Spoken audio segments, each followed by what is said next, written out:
Assalamualaikum warahmatullahi wabarakatuh. Perkenalkan, nama saya Siti Darmawati dengan NIM 859415997. Saya berasal dari Pekirwajo. Pada hari ini saya akan melakukan kegiatan praktikum IPA modul 7 tentang optik. Adapun yang saya akan praktekkan adalah tentang sifat cahaya. Percobaan pertama yaitu pemantulan cahaya.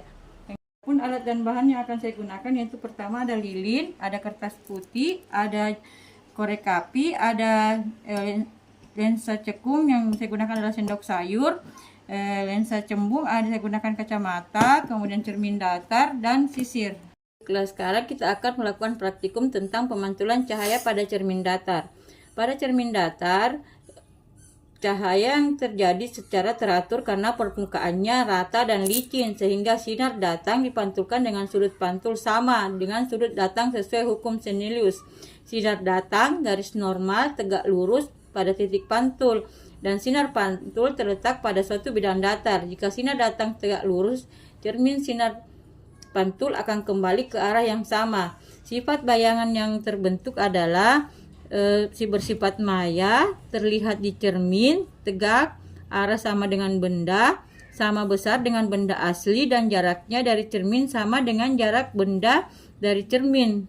Baiklah, sekarang kita akan melakukan kegiatan praktikum tentang pemantulan cahaya pada cermin cembung.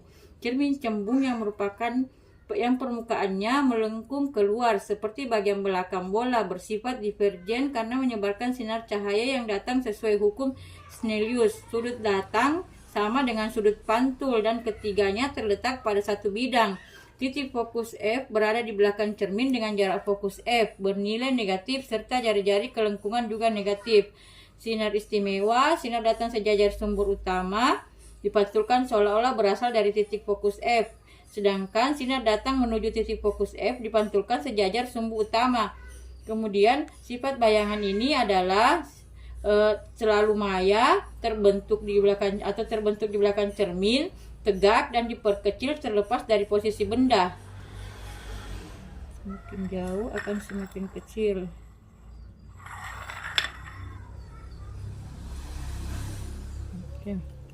Nah, sekarang kita akan melakukan praktikum pemantulan cahaya pada cermin cekung.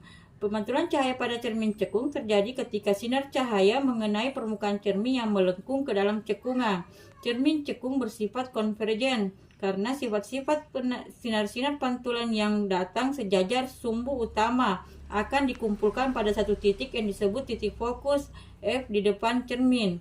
Kemudian bayangan yang dibentuk oleh cermin cekung adalah bisa berupa bayangan nyata atau maya, tergantung jarak benda terhadap cermin.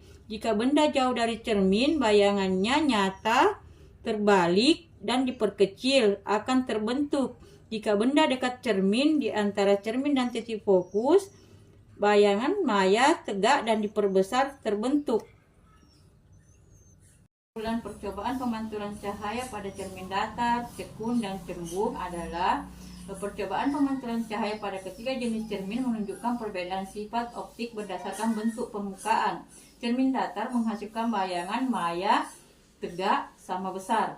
Kemudian cermin cekung konvergen membentuk bayangan nyata, terbalik, atau maya diperbesar tergantung jarak benda. Sedangkan cermin cembung divergen selalu membentuk bayangan maya, tegak, diperkecil. Kegunaan dalam kehidupan sehari-hari untuk cermin datar yaitu digunakan pada kaca rias, pintu lift, dan periskop untuk bayangan proporsional jelas. Sementara untuk cermin cekung diterapkan pada lampu senter, kepala sorot mobil, cermin gigi dokter, dan teleskop untuk memfokuskan cahaya intens. Untuk cermin cembung digunakan pada pasang kaca spion mobil, tikungan jalan, dan kamera pengawas untuk jangkauan pandangan luas meski bayangan kecil. Ketiga cermin ini memanfaatkan hukum pemantulan cahaya untuk aplikasi praktis dengan pemilihan jenis disesuaikan kebutuhan fokus atau perluasan pandangan.